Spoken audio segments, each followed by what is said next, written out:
I'm Araba. And I'm Christina Collins. Welcome to African Lifestyle. Today on African Lifestyle, we have a different show for you all.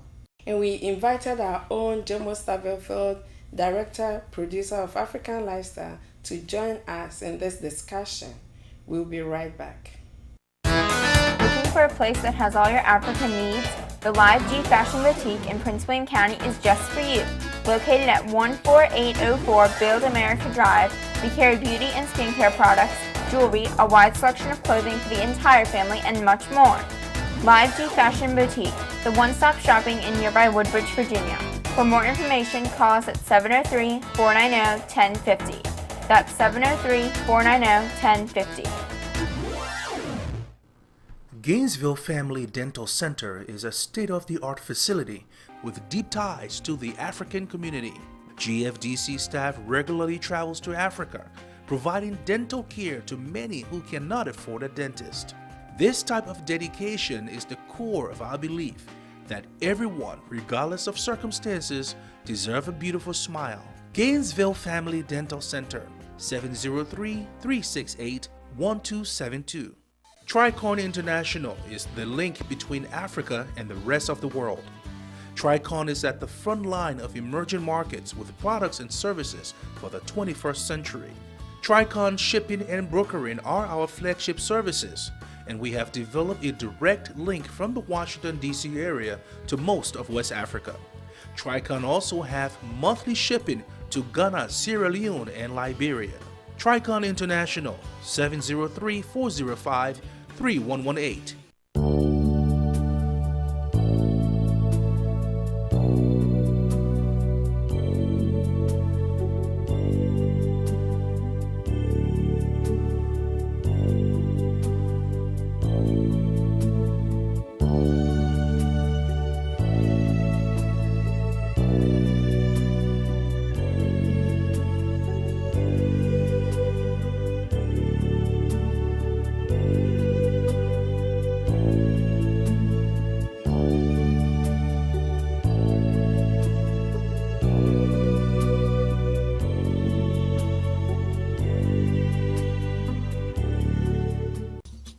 Advertise your business on African Lifestyles and reach the African community.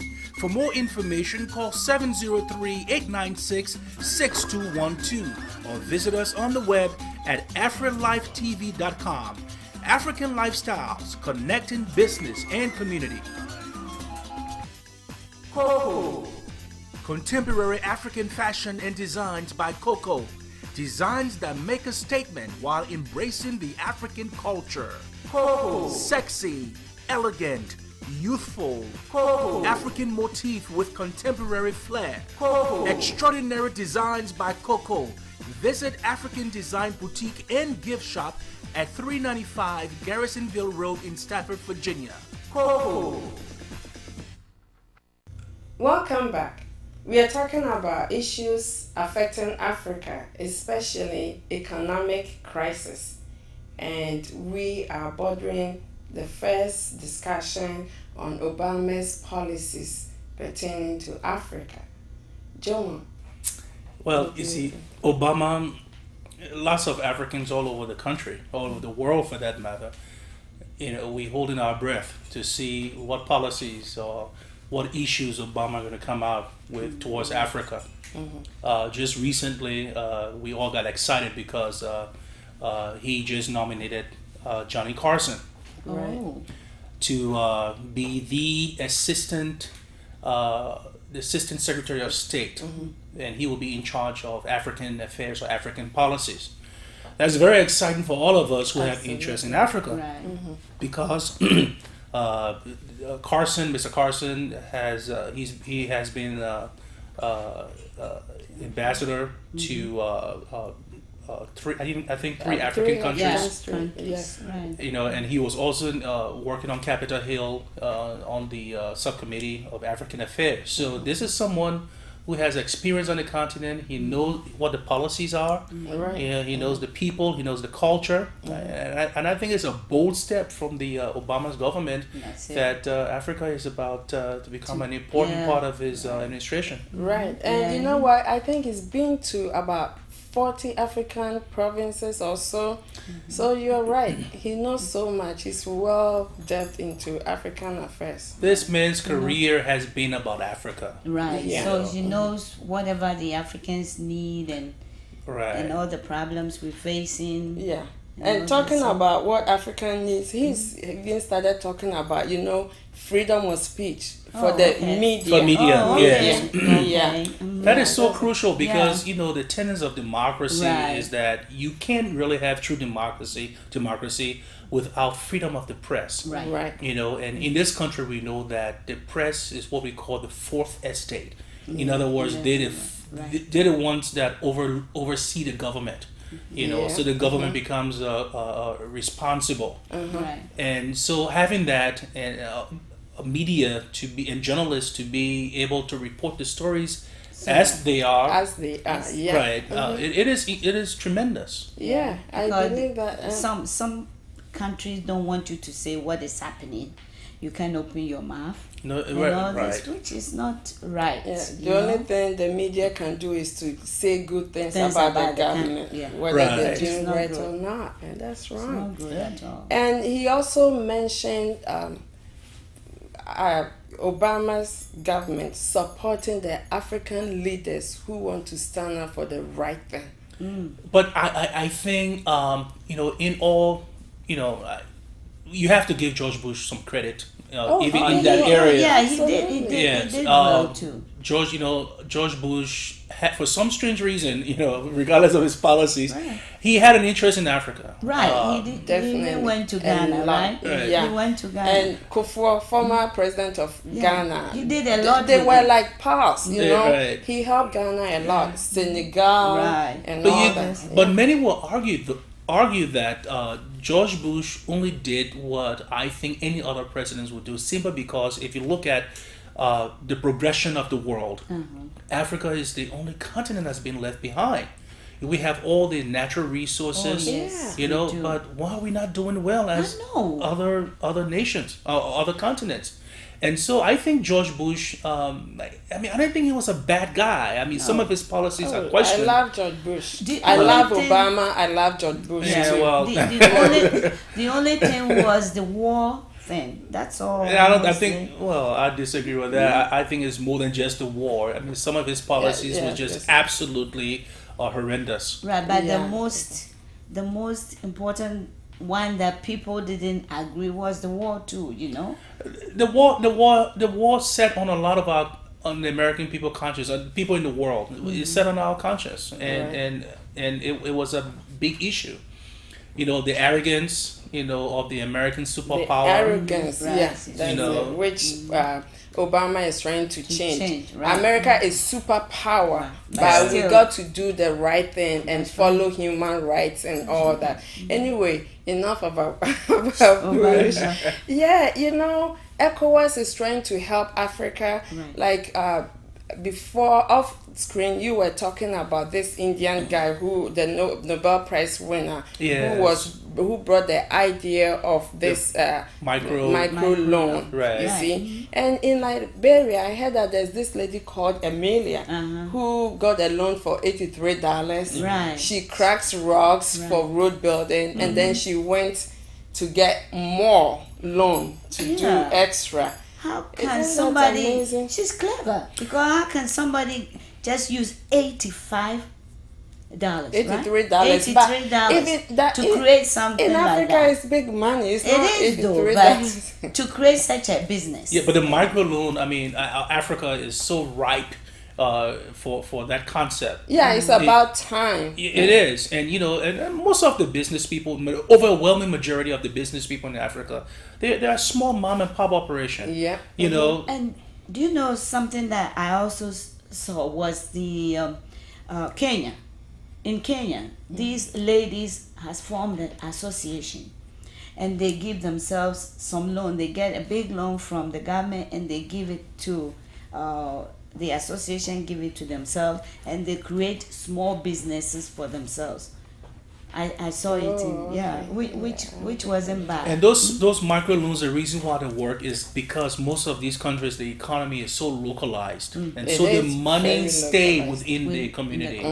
You know, and so I mean, and Africa countries across the continent, they are ripe for this idea of the microloans, and it's amazing that we haven't really embraced it years and years and years ago, because I think it would have been proven very successful in building small businesses. Because when I went to Ghana recently, and it's not a recent thing, it's always been there.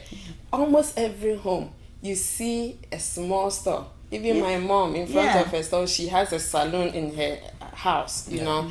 And then I saw that it was even more than it used to be. Micro businesses. You see these people carrying their wares on their heads and selling their good stuff. You know, Christina, it is for Africa to move forward. It's all about business. But I do see Rick putting his finger up, so we do have to take a break, and we'll be right back. Gainesville Family Dental Center is a state-of-the-art facility with deep ties to the African community. GFDC staff regularly travels to Africa, providing dental care to many who cannot afford a dentist.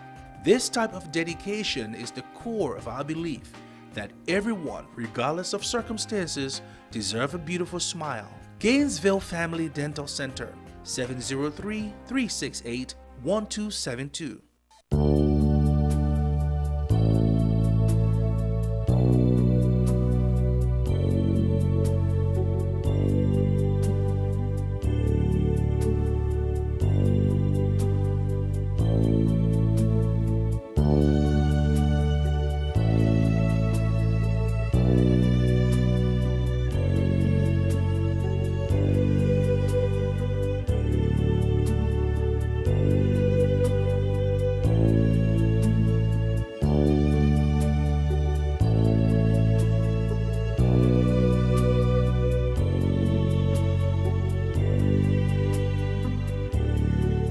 Tricon International is the link between Africa and the rest of the world.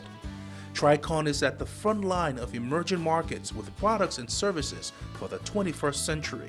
Tricon shipping and brokering are our flagship services, and we have developed a direct link from the Washington, D.C. area to most of West Africa. Tricon also have monthly shipping to Ghana, Sierra Leone, and Liberia. Tricon International, 703-405-3118. Coco. Contemporary African fashion and designs by Coco. Designs that make a statement while embracing the African culture. Coco. Sexy, elegant, youthful. Coco. African motif with contemporary flair. Coco. Extraordinary designs by Coco.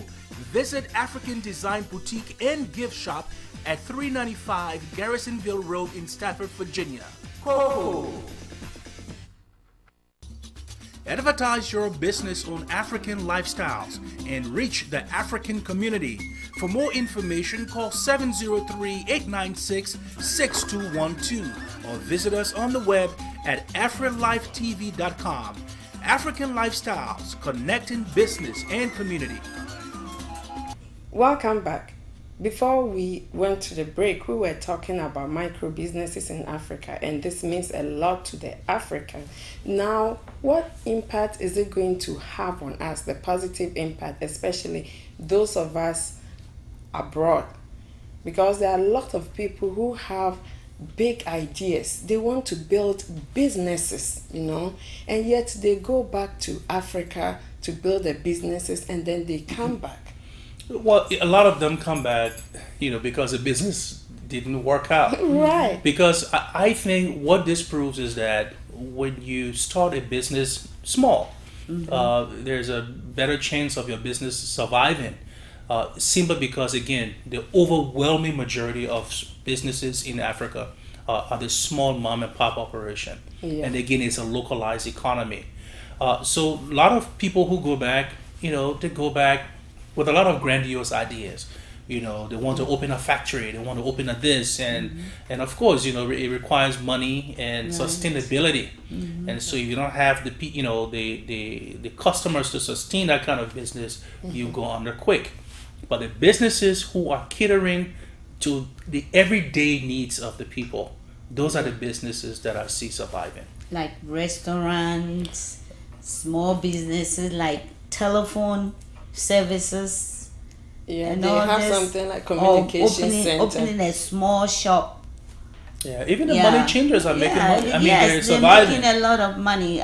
Buying, selling of telephone cards, and all this. You see kids standing on the street. These kind of businesses last a long time. Okay, my question is, Jomo, you were talking about, I mean, people having these big ideas of opening factories. Does that mean that nobody can go back and open